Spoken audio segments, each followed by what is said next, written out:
Millions of people will pay the cartel takeover, the Lisbon Treaty, with their lives. Millions.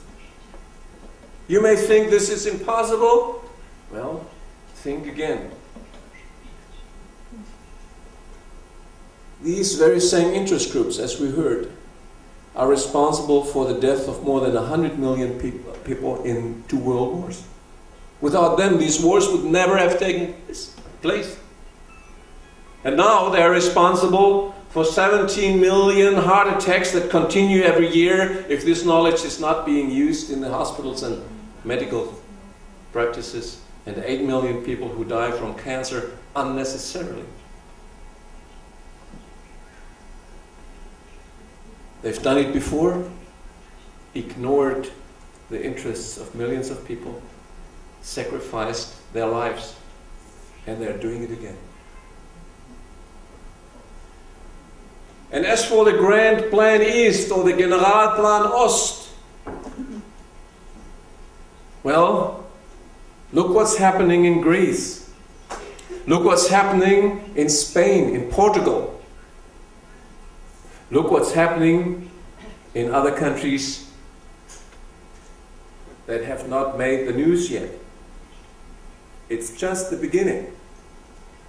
So here is the master plan, the cartel's strategy to force Greece, Ireland, Spain, and the rest of Europe into bankruptcy. Well, why would they do that? Well, first of all, let's look at how they do it. They promote diseases behind the mask of providing health care. They do exactly the opposite from what their goal is. How can you cure cancer with chemotherapy when half of the chemotherapy substances are known to cause new cancer?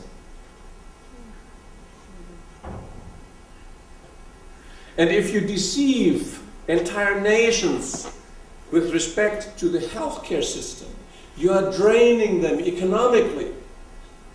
You're killing the people, but you also drain them economically. Entire nations. Because you force them to pay billions for imports of patented drugs. And that money, that's what causes the bankruptcy of entire nations. Not because the people in Greece, Ireland, or for that matter other European countries are lazy. It's the systematic drainage of essential funds.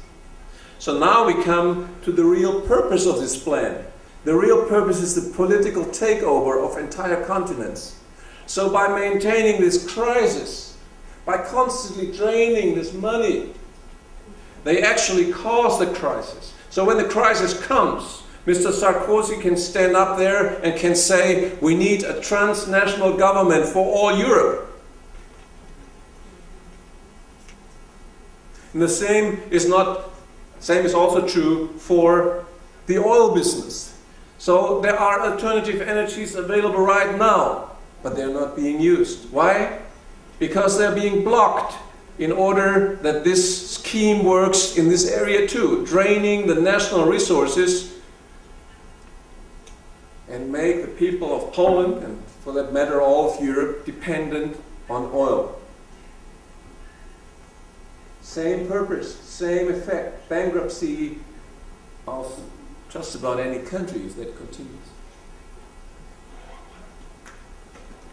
And then, in order to hide that scheme, the political stakeholders of the cartel, namely Sarkozy and Merkel, embark on what I call psychological warfare against the people of Europe. Deception. They call it exactly the opposite. Defamation of people like us, of the pioneers, who say this is what's happening. And distraction, like wars in Libya and other areas. The purpose of all of that, confusion. You should not know what's left and right. It's such a crazy world. Let's just hand over all responsibility to those guys up there. That's what they want. Then they launch fear campaigns. Do you remember the influenza epidemics, on the pig flu. There was nothing about it. And the goal of all of that is to cause an increasing dependency of the people of Europe and ultimately to make them accept even a dictatorial regime. You are reminded when you look at that at George Orwell's 1948, 1984.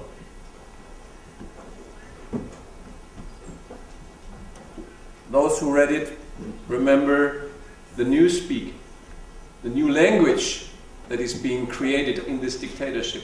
They say democracy and they mean dictatorship. They say freedom and they mean dependency. They say prosperity and they mean poverty. And they say peace and they make war. And the latest strategy of the cartel is to hide behind social movements, movements of democracy, online and offline. Wikipedia. If you want to know the background of Wikipedia, look at wiki-rath.org, where Paul and others researched the background of this medium. But you can easily find out who is behind these initiatives. Because in those initiatives, in those movements, you can criticize everything except the pharmaceutical business with disease and the petrochemical dependency of the energy sector. So that, for me, is one of the compelling reasons why there has to be a movement that does exactly that, addressing those two legs on which the forces of evil depend economically. And if you look for a definition of the movement of life that we invite you to join, that's it. The time has come, historically, for a global movement that defines as its goal to end these dependencies from pharmaceutical drugs and from petrochemical energy supplies. Chapter 7.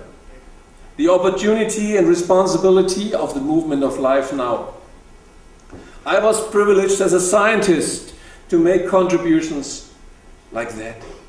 The possibility for the first time in history to reverse the plaques in the coronary arteries that lead to heart attacks. It's documented in my book, Why Animals Don't Get Heart Attacks. I was privileged to contribute in the area of cancer, the possibility for the natural blocking of cancer cells.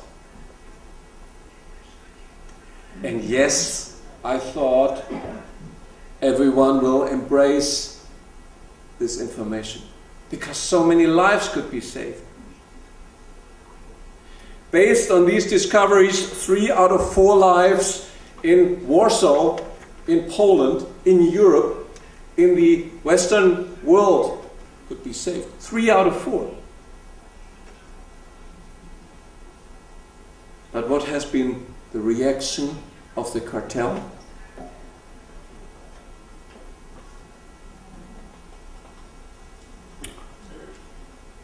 Over the last 10 years, they filed more than 100 lawsuits against me, against our research. Why? To block this information. So when I'm standing here and talking so clearly about these interests, that's no coincidence. After 10 years of that, you know your opponents.